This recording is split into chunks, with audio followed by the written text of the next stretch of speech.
kulo Muhammad Apul dapat ki kainga offer ko tobe ni mafang fata fi me abe ko fi famalo ki komiti ke paku kulo etc ina toka na fa ha na mawe ma fa noa pa mo ona tataki mai ki motor ke ta lo to ma fa na vita che viene a fine motor anche mena aussi prova conto e con la commissione che tutto il task fa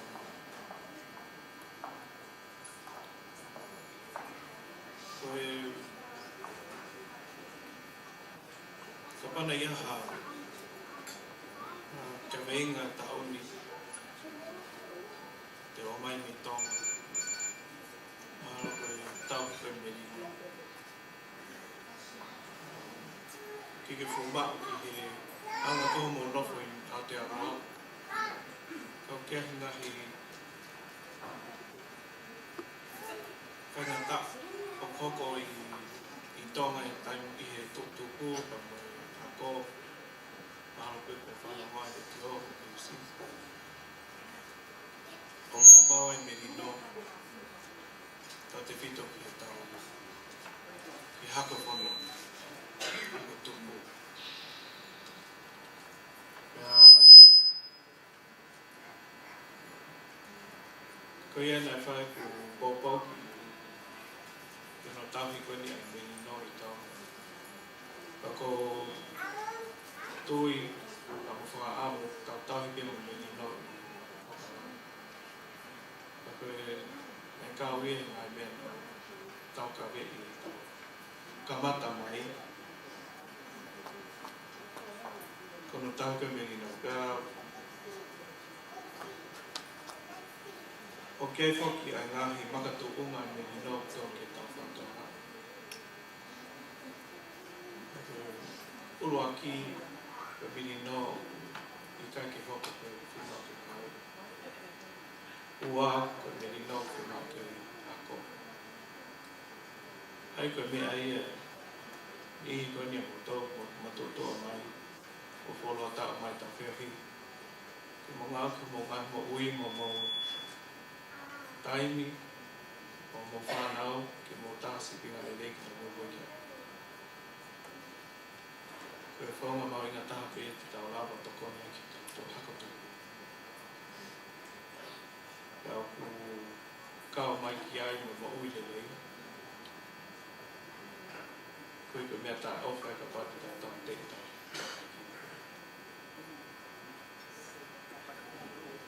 Kia pe ngahi pokarama ku whahau koe tōna tā moki mo te rei. Ko ino mau inga o pito mo, mālohi o pito ngai pokama koe honu sila. Pako popo atu ke mo kau mai ki ai. Koe komiti koe ni nai whotu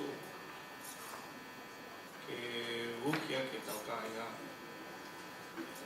Ka mo whawhainga maari e, ngai whainga maari e, ngai mo nū te tau lava o mako inu sila.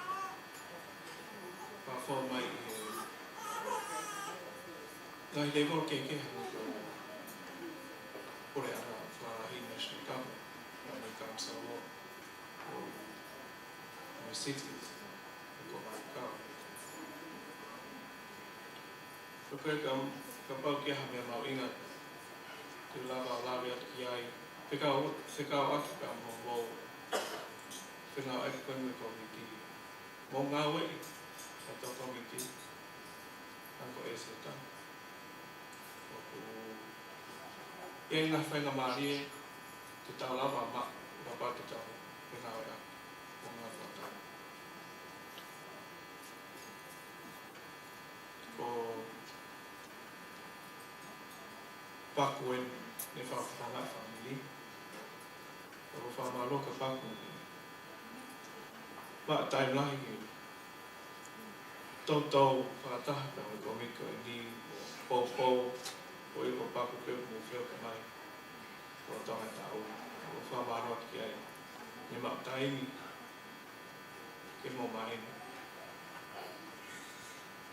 ka koe whaamo ke tau mahini ko hinga ko hinga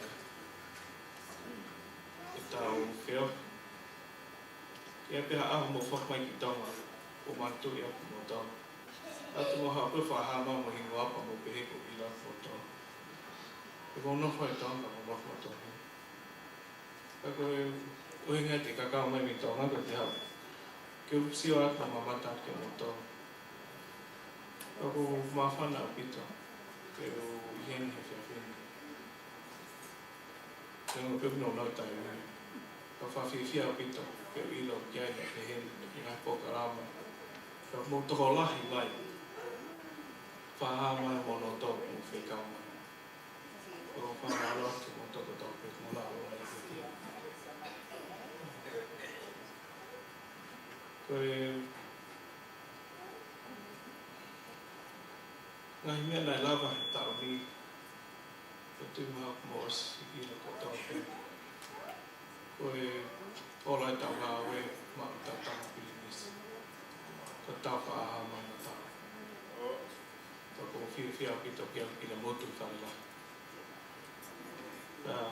ko tui ko tau ngā oe ko toa piki tau whangalanga hinga ki tau iki so ke whiri nai whonga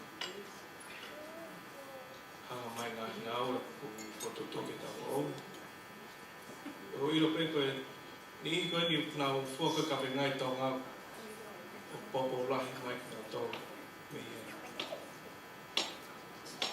ko ilo mo osi anga peki ai ki nā whuaka kape ngā ka te whawhawhonga e atu whamiri tau whamaro lahi o ke mo tau Nemo tō laro i kona mika plata koto ki te ala whamatangata te tau i ka pauta whi matu me te tau ala koe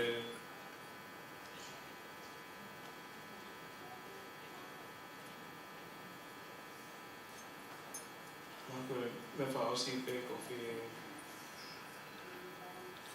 o ato e ko talamonu ki komiti nā ngai whotutu whai o ku lele a pito ki tā toto whiohi tā mō whao ngai pokama wham sosiali ki whai aiha a whawhiwhia e ku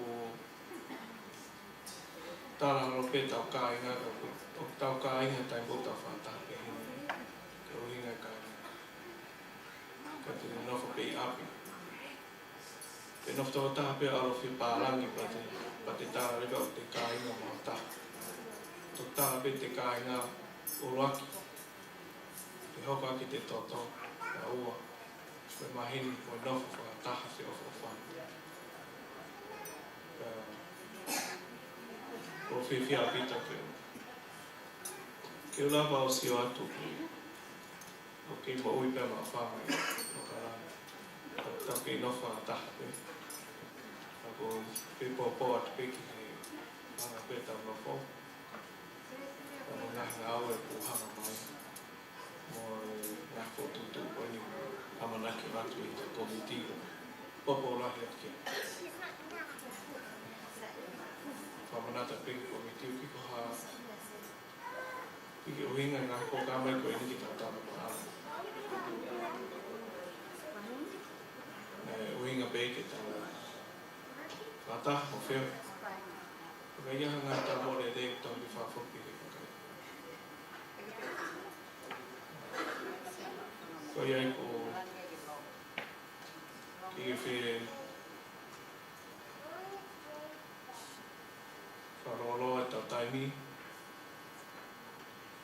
Whio atu pe ko ofa ko ki mō tau ko tau pe. Ka ko whaata atu ko te pire. Ki ura o hinga nai whotutu a tāna. Ngā te whinga piki takai takai no hana tau whenua.